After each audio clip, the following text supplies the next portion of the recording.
नमस्ते जी। देश में चल रहा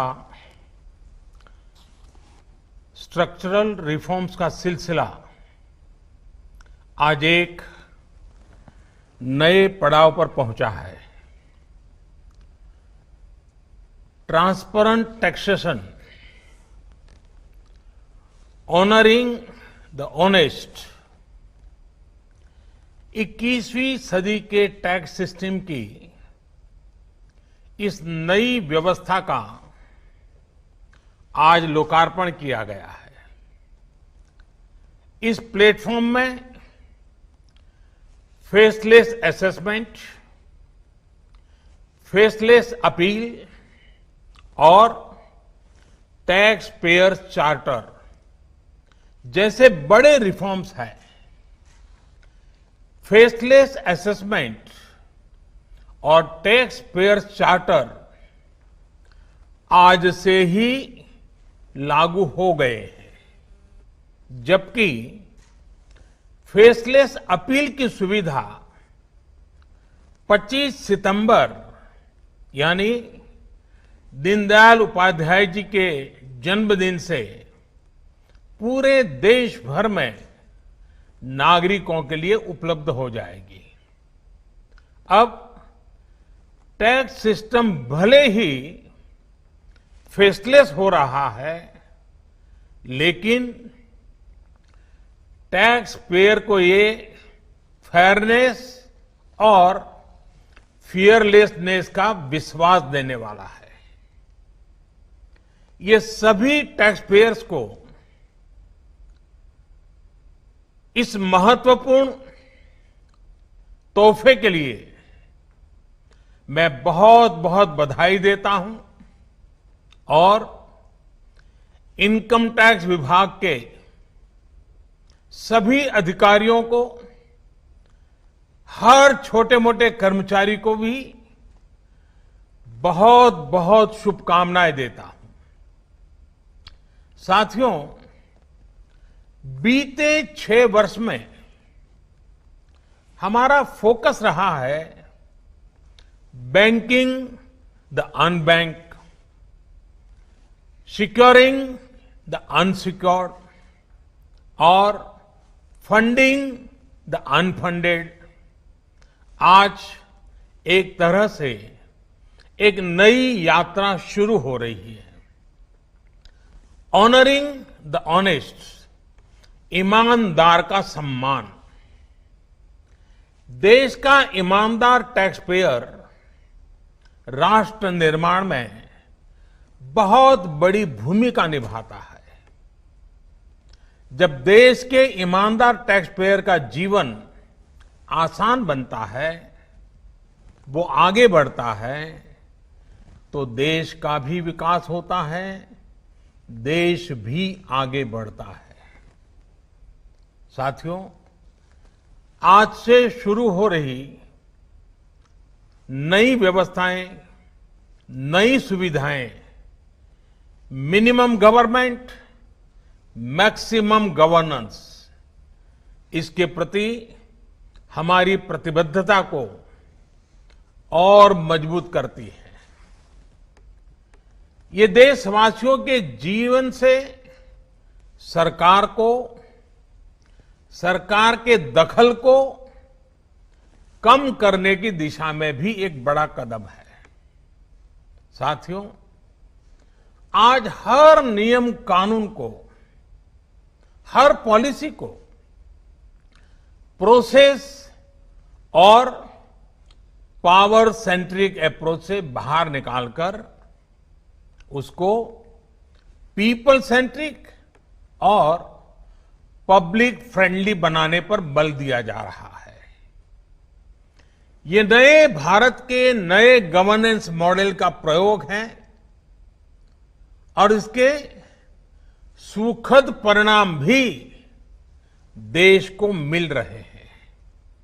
आज हर किसी को ये एहसास हुआ है कि शॉर्टकट्स ठीक नहीं है।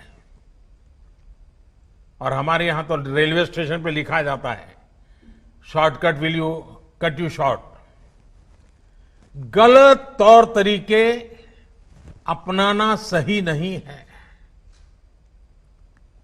वो दौर अब पीछे चला गया है। अब देश में माहौल इस ओर आगे बढ़ रहा है कि कर्तव्य भाव को सर्वोपरि रखते हुए सारे काम होने चाहिए। सवाल यह है कि ये बदलाव आखिर कैसे आ रहा है? क्या ये सिर्फ सख्ती से आया है? क्या ये सिर्फ सजा देने से आया है? जी नहीं, बिल्कुल नहीं। इसके अगर मोटे मोटे तौर पर मैं कहूं तो 4 बड़े कारण हैं। पहला, पॉलिसी ड्रिवन गवर्नेंस। जब पॉलिसी स्पष्ट होती है तो ग्रे एरियाज मिनिमम हो जाते हैं और इस कारण व्यापार में, बिजनेस में और सरकार के और निर्णयों में भी डिस्क्रिशन की गुंजाइश कम हो जाती है। दूसरा, सामान्य जन की ईमानदारी पर विश्वास। तीसरा, सरकारी सिस्टम में ह्यूमन इंटरफेस को सीमित करके टेक्नोलॉजी का बड़े स्तर पर उपयोग। आज सरकारी खरीद हो, सरकारी टेंडर हो या सरकारी सेवाओं की डिलीवरी, सब जगह टैग इंटरफेस सर्विस दे रहे हैं। और चौथा, हमारी जो सरकारी मशीनरी है, जो ब्यूरोक्रेसी है, उसमें एफिशिएंसी, इंटीग्रिटी और सेंसिटिविटी के गुणों को रिवॉर्ड किया जा रहा है, पुरस्कृत किया जा रहा है। साथियों, एक दौर था जब हमारे यहां रिफॉर्म्स की बहुत बातें होती थी। कभी मजबूरी में कुछ फैसले लिए जाते थे, कभी दबाव में कुछ फैसले हो जाते थे, तो उन्हें रिफॉर्म कह दिया जाता था। इस कारण इच्छित परिणाम नहीं मिलते थे। अब ये सोच और अप्रोच दोनों बदल गई है।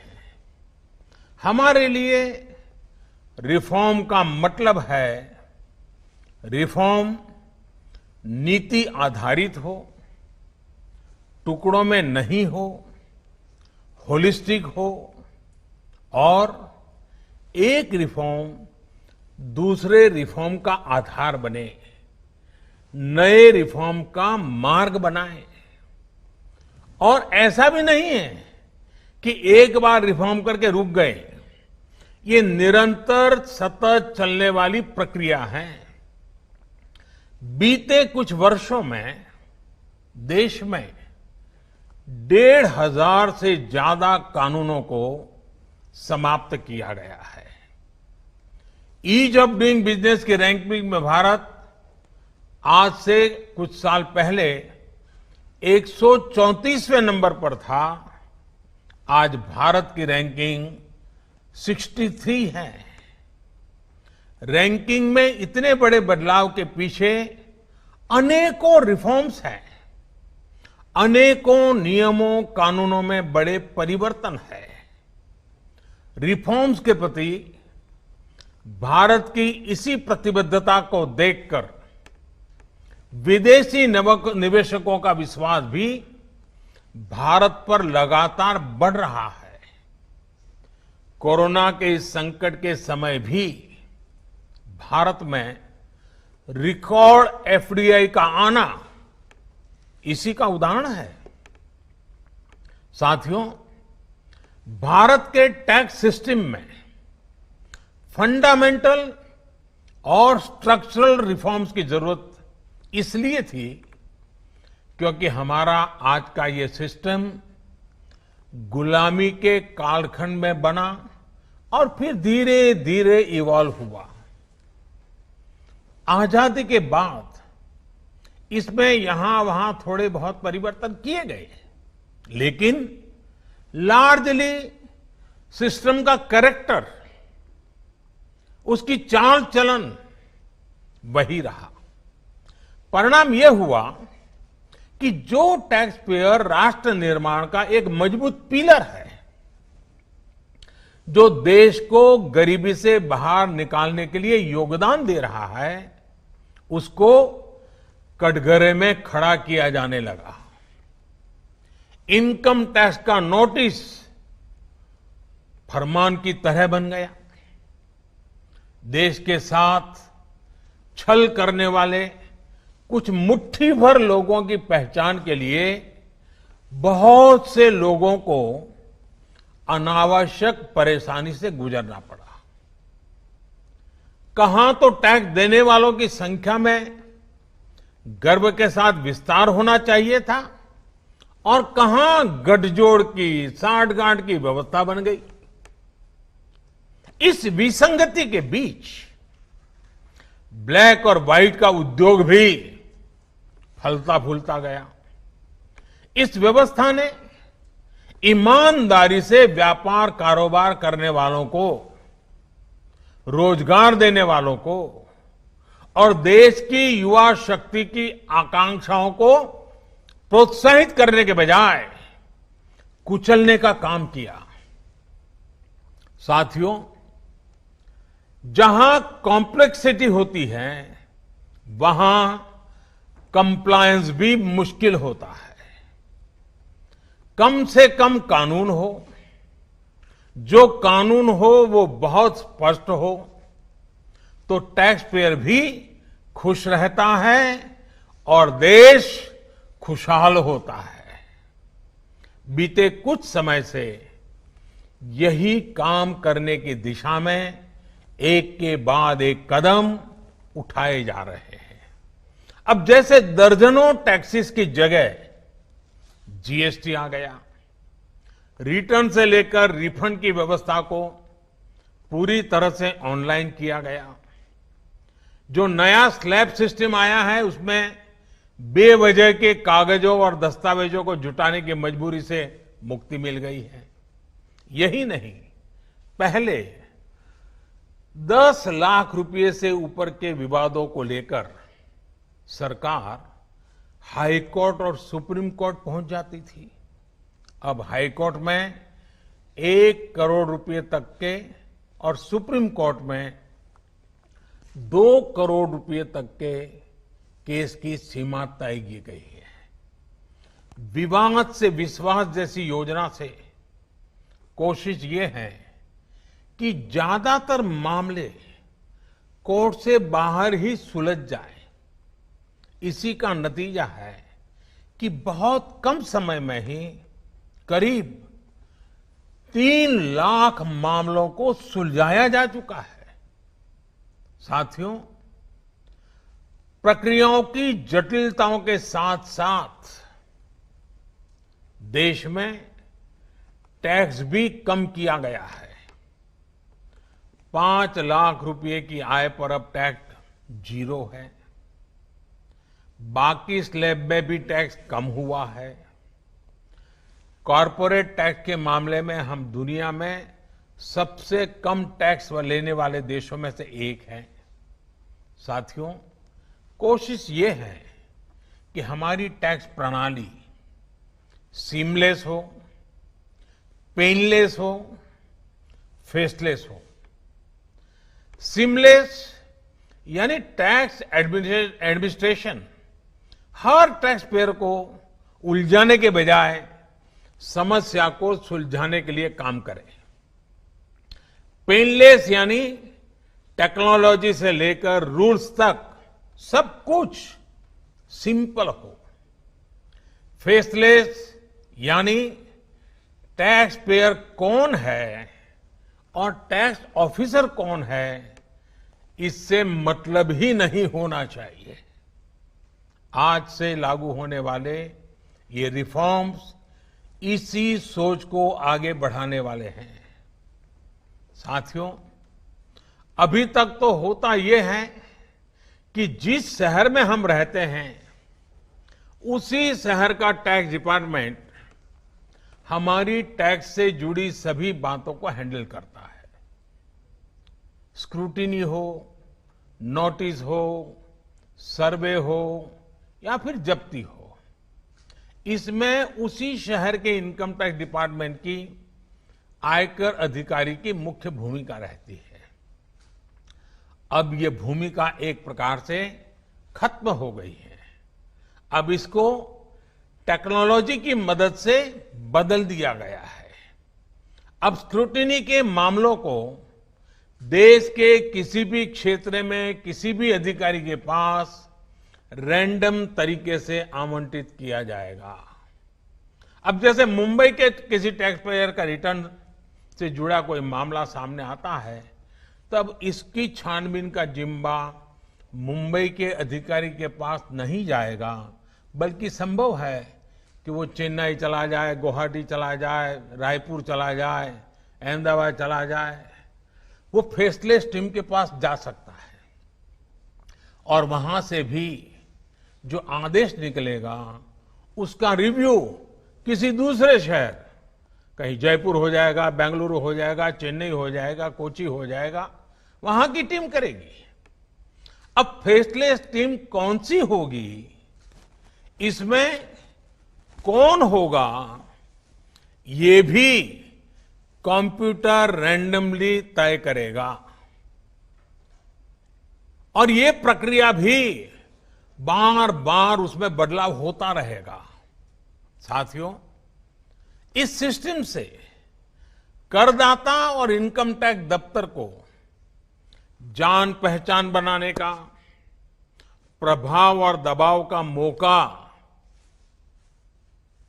अब जीरो हो गया। सब अपने अपने दायित्व के हिसाब से काम करेंगे। डिपार्टमेंट को इससे लाभ ये होगा कि अनावश्यक मुकदमेबाजी बचेंगे उससे। दूसरा, ट्रांसफर पोस्टिंग में लगने वाली गैर जरूरी ऊर्जा से भी अब राहत मिलेगी। इसी तरह टैक्स से जुड़े मामलों की जांच के साथ साथ अपील भी अब फेसलेस होगी। साथियों, इस एक महत्वपूर्ण रिफॉर्म के साथ साथ आज भारत एक बहुत महत्वपूर्ण कदम उठा रहा है और वो है टैक्स पेयर चार्टर। ये टैक्स पेयर चार्टर भी देश की विकास यात्रा में बहुत बड़ा कदम है और टैक्स पेयर के लिए अधिकार और कर्तव्य दोनों को संतुलित करने का और सरकार की जिम्मेवारी पक्की करने का ये बहुत अहम कदम है। टैक्स पेयर को इस स्तर का सम्मान और सुरक्षा देने वाले दुनिया में बहुत कम देश है, गिने चुने देश हैं। लेकिन अब भारत भी इस महत्वपूर्ण कदम की ओर अपने आप को ले जाकर के उसमें शामिल हो गया है। अब टैक्स पेयर को उचित, विनम्र और तर्क संगत व्यवहार का भरोसा दिया गया है। यानी आयकर विभाग को अब टैक्स पेयर की डिग्निटी का संवेदनशीलता के साथ ध्यान रखना होगा।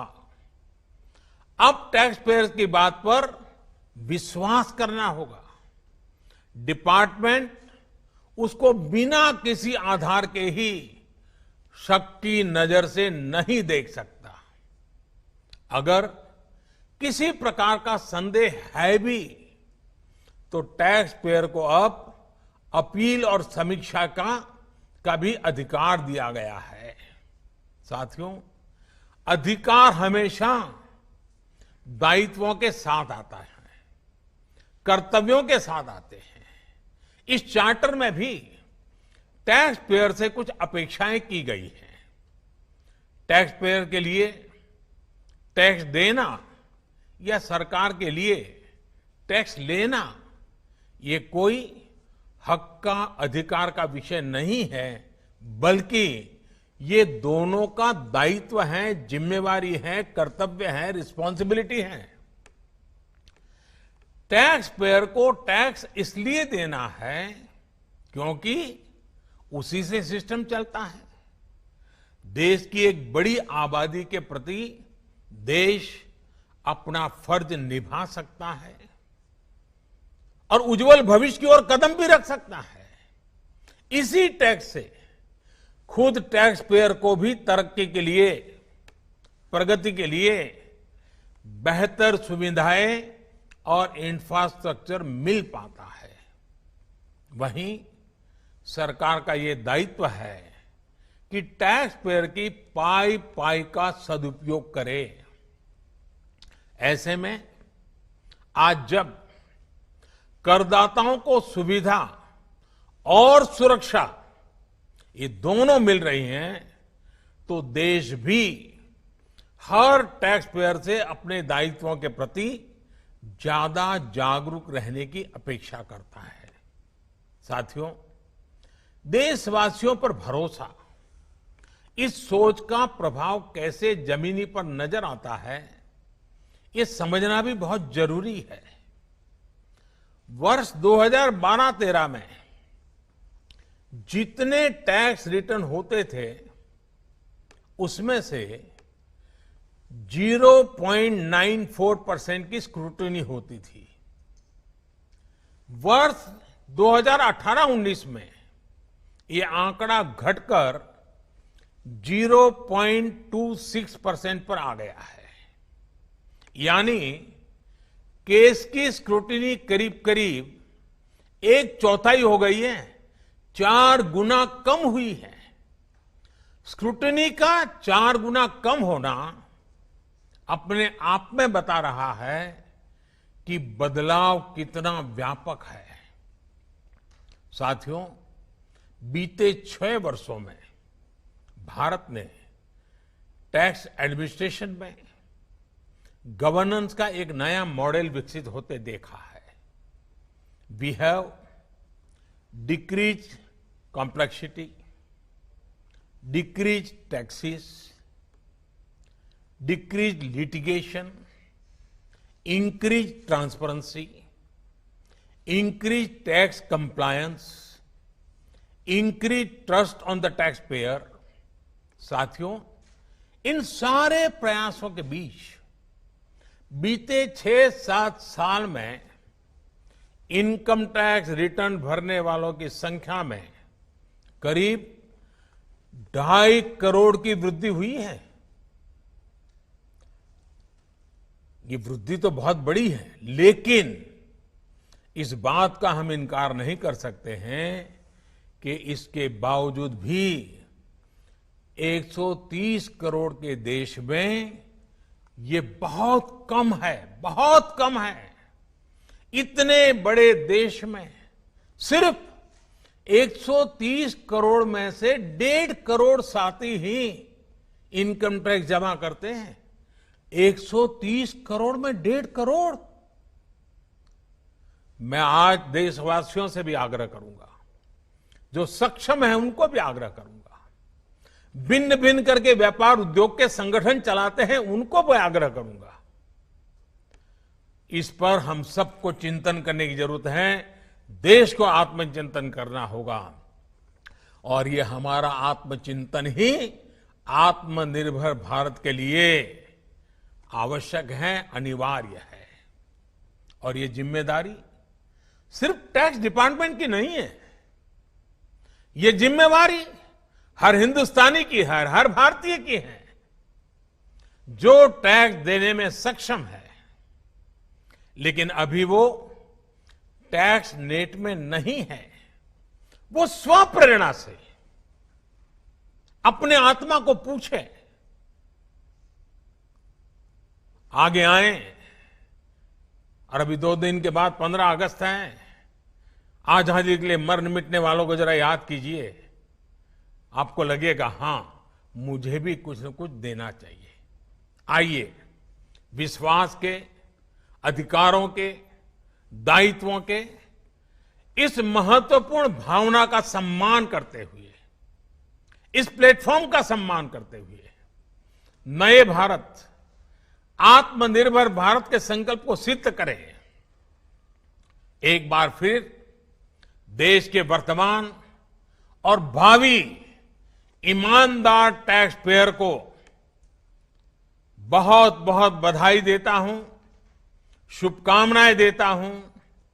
और ये पहल, ये बहुत बड़ा फैसला लिया गया है। इनकम टैक्स के अधिकारियों को भी जितनी बधाई दे उतनी कम है। हर टैक्स पेयर ने इनकम टैक्स अधिकारियों को भी बधाई देनी चाहिए, क्योंकि एक प्रकार से उन्होंने अपने आप पर बंधन डाले हैं। अपने खुद की ताकत को, अपने अधिकारों को उन्होंने खुद ने काटा है। अगर इनकम टैक्स डिपार्टमेंट के अधिकारी इस प्रकार से आगे आते हैं तो किसको गर्व नहीं होगा? हर देशवासी को गर्व होना चाहिए।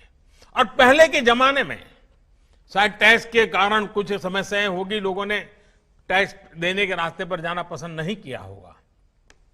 अब जो रास्ता बना है वो टैक्स देने की तरफ जाने का आकर्षक रास्ता बना है। और इसलिए आइए भव्य भारत के निर्माण के लिए इस व्यवस्था का लाभ भी उठाएं और इस व्यवस्था को जोड़ने के लिए आगे भी आए। मैं फिर एक बार आप सबका बहुत बहुत धन्यवाद करता हूं, अनेक अनेक शुभकामनाएं देता हूं। निर्मला जी और उनकी पूरी टीम को भी मैं बहुत धन्यवाद करता हूं कि एक के बाद एक देश के उज्जवल भविष्य के लिए लंबे अरसे तक प्रभाव पैदा करने वाले अनेक सकारात्मक निर्णयों का नेतृत्व कर रहे हैं। मैं फिर एक बार सबको बधाई देता हूं, सबका धन्यवाद करता हूं।